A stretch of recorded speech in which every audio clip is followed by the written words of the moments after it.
السلام علیکم۔ یہ آج ہم 12th MCQ جو ہماری سیریز چل رہی ہے اس کا پارٹ 3 کر رہے ہیں، اور اس ویڈیو کو اتنا جلدی لانے کی وجہ یہ ہے کیونکہ بہت سارے بچوں کا ایگزام پری بورڈ ایگزام جو ہے وہ کسی کا منڈے، کسی کا ٹیوزڈے اور الگ الگ اسی طرح دنوں میں ہے۔ تو آپ کے لیے اگر اتنی محنت کی جا رہی ہے، آپ کے اساتذہ، آپ کے ٹیچرز اتنی محنت کر رہے ہیں، تو یقیناً آپ کو اس سے بہت زیادہ محنت کرنی چاہیے۔ تو سوال ہے سیدھا، روشنی سبق جو آپ کا یادیں کے تحت آتا ہے، روشنی جس کے مصنف سجاد ظہیر ہیں، اسی پر سوال ہے۔ اس کے مطابق پنجاب کسان کمیٹی کا سالانہ اجلاس کب اور کہاں ہونا قرار پایا؟ آپشن اے 1937 میں اور لدھیانہ میں 1935 میں اور لاہور میں 1937 میں اور امرتسر میں، اور یا ان میں سے کوئی نہیں۔ تو آپ کو پتہ ہے کہ یہ اجلاس جو ہے وہ امرتسر میں ہونا قرار پایا تھا۔ کس کا؟ پنجاب کسان کمیٹی کا سالانہ اجلاس۔ آگے دیکھیں، کسان کانفرنس جلیاں والا باغ میں تھی۔ یہ سوال بھی پوچھا جا سکتا ہے کہ کسان کانفرنس کس باغ میں ہو رہی تھی؟ تو سوال بھی اہم ہے، آپشنز بھی اہم ہے، جواب بھی اہم ہے۔ سوال میں جو معلومات دی جا رہی ہے اس کو بھی بہت اہم سے سنیں۔ وہیں پر ترقی پسند مصنفین کی کانفرنس بھی ہونا قرار پائی، اسی میدان پر، کیونکہ ان کو جو ہے ایم اے او کالج کا ذکر ہے آپ کے سبق میں۔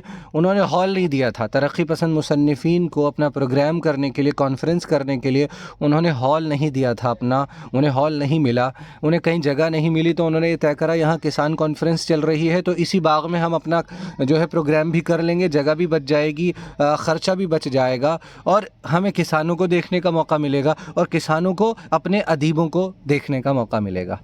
اس کانفرنس کے محتمم کون تھے؟ اس کانفرنس کو آرگنائز کرنے والے وہاں پر محتمم کون تھے جو انتظام کر رہے تھے، اہتمام کر رہے تھے؟ آپشن اے پریم چند، سجاد ظہیر، جیوتی گھوش، یا ان میں سے کوئی نہیں؟ تو جواب ہے ان میں سے کوئی نہیں، کیونکہ وہ فیض احمد فیض تھے۔ روشنی سبق کے مطابق یہ جملہ کس نے کہا؟ مجھے تعجب اس بات پر تھا کہ ایم اے او کالج والوں نے بھی ہال نہیں دیا، تاثیر اس کے پرنسپل تھے اور فیض وہاں پڑھاتے تھے۔ اب یہ جملہ کس نے کہا کہ انہیں اس بات پر تعجب تھا کہ انہوں نے بھی ہال نہیں دیا ترقی پسند کانفرنس، جبکہ تاثیر جو کہ کل ہند انجمن ترقی پسند مصنفین کے ممبرز میں سے ہیں اور فیض وہاں پڑھاتے تھے، پرنسپل تھے، یعنی وہاں کی مینجمنٹ کمیٹی نے اجازت نہیں دی۔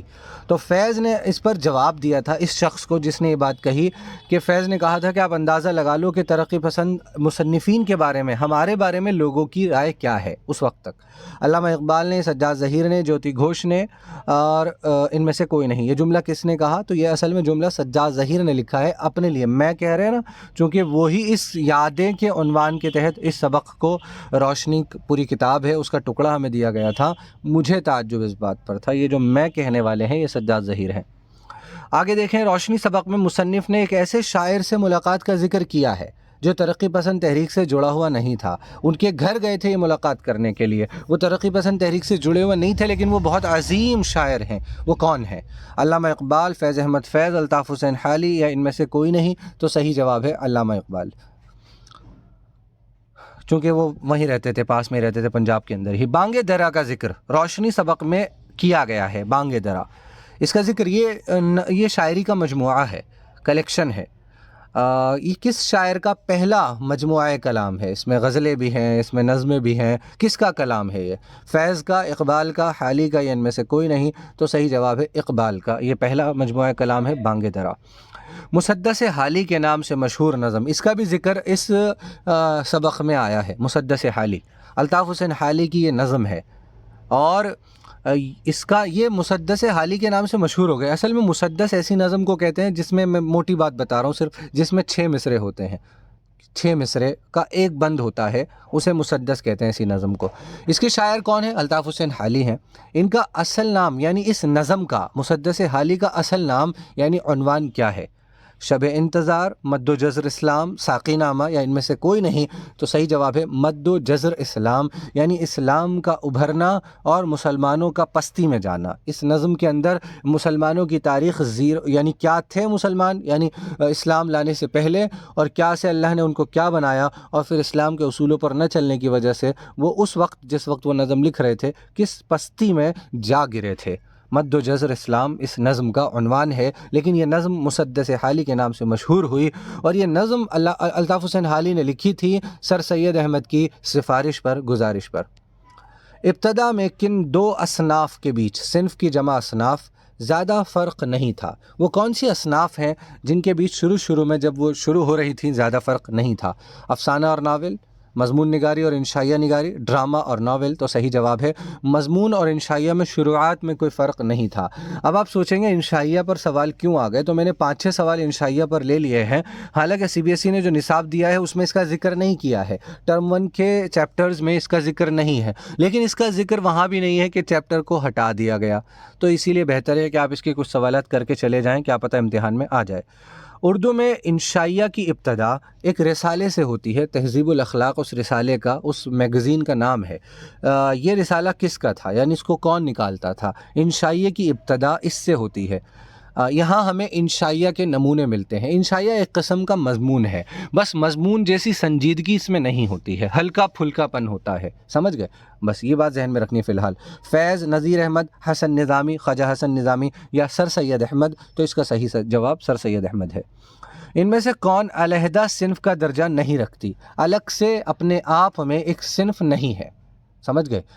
صنف کے طور پر اس کو قبولیت نہیں ہے۔ یاد نگاری، انشائیہ، افسانہ، تنقیدی مضمون، تو میں نے بتایا تھا یہ یاد نگاری، یادیں ابھی تک کوئی باقاعدہ صنف ادب نہیں ہے۔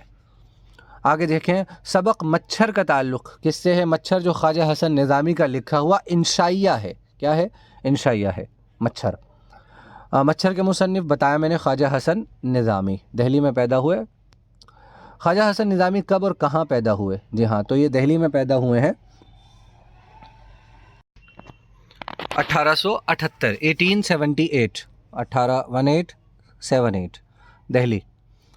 غزل کس زبان کا لفظ ہے؟ بہت اہم سوال آ چکے ہیں، آسان سوال سے شروع کر رہے ہیں کہ غزل جو ہے وہ کس زبان کا لفظ ہے؟ ہندی، فارسی، عربی، سنسکرت، یا ان میں سے کوئی نہیں؟ تو یہ عربی زبان کا لفظ ہے۔ لغت میں لفظ غزل کے کیا معنی ہے؟ اس کا مطلب کیا ہے؟ موسم بہار، یا عورتوں کی باتیں کرنا، یا دل کا غبار نکالنا یا نکلنا، یا ان میں سے کوئی نہیں؟ تو لغت میں اگر آپ ڈکشنری میں دیکھیں گے غزل لکھا ہوا تو وہاں آپ کو ملے گا اس کا مطلب عورتوں کی باتیں کرنا یا عورتوں سے باتیں کرنا۔ فارسی میں غزل کس زبان سے آئی؟ کس زبان کے ادب سے، کس زبان سے فارسی میں آئی؟ پہلے سیدھے اردو میں غزل نہیں شروع ہو گئی، پہلے فارسی میں آئی کسی زبان سے، پھر فارسی سے اردو میں آئی، تو عربی سے فارسی میں پہنچی اور فارسی سے اردو میں پہنچی۔ غزل کے ہر شعر کو ایک مستقل مضمون کا حامل کس زبان کے شاعروں نے بنایا؟ آج جو آپ غزل دیکھتے ہیں اس میں ہر شعر کا اپنا موضوع ہوتا ہے، پوری کی پوری غزل کا ایک عنوان، ایک موضوع نہیں ہوتا، جبکہ نظم میں ایسا نہیں ہوتا۔ نظم پوری کی پوری ایک ہی عنوان، ایک ہی ٹاپک پر لکھی جاتی ہے، جیسے روح ارضی آدم کا استقبال کرتی ہے، یہ نظم ہے، تو پوری کی پوری اسی عنوان پر، اسی چیز کے آس پاس گھوم رہی ہوتی ہے، جبکہ غزل کا ہر شعر معنی کے لحاظ سے آزاد اور مکمل ہوتا ہے، اس کا اپنا ایک مستقل مضمون ہوتا ہے، عنوان ہوتا ہے، موضوع ہوتا ہے۔ لیکن یہ عربی کے شاعروں، جب عربی کے شاعر غزل لکھتے تھے، یعنی غزل جو ہے وہ قصیدے میں ہوا کرتی تھی، انہوں نے ان کے وقت تک ہر شعر کا مستقل مضمون نہیں ہوتا تھا، ہر شعر اپنے آپ میں مکمل نہیں ہوتا تھا۔ یہ کام کیا فارسی زبان کے شاعروں نے، ٹھیک ہے؟ کس صنف سخن میں بڑے سے بڑے مضمون کو، بڑی سے بڑی بات کو علامت، تشبیہ، استعارے کے پردے میں صرف 2 مصروں میں ادا کیا جا سکتا ہے؟ 2 مصروں سے ایک شعر بنتا ہے، 2 مصروں سے۔ زندگی ہے تو بہرحال بسر بھی ہوگی، یہ ایک مصرع ہے۔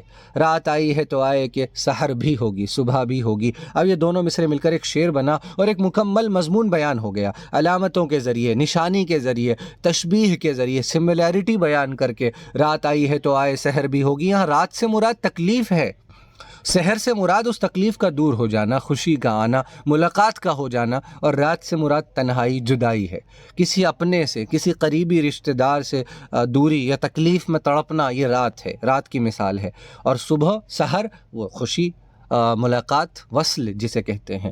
تو تشبیہ اور استعاروں کے پردے میں چھپا کر 2 ہی مصروں میں بہت بڑی بات کر دی جاتی ہے۔ یہ کس صنف سخن میں ہوتا ہے؟ یہ غزل میں ہوتا ہے، نہ مرثیے میں، نہ نظم میں۔ نظم تو پوری کی پوری ایک ہی عنوان پر ہوتی ہے۔ مرثیہ کسی کی میت پر لکھا جاتا ہے، موت، میت کے ساتھ غم کا اظہار، لیکن اصطلاح میں آج کل حضرت امام حسین اور کربلا واقعات کربلا کا بیان مرثیے کے اندر کیا جاتا ہے۔ ان میں سے کون سا قول درست ہے؟ عربی شاعری میں ردیف ہوتی ہے، قافیہ نہیں۔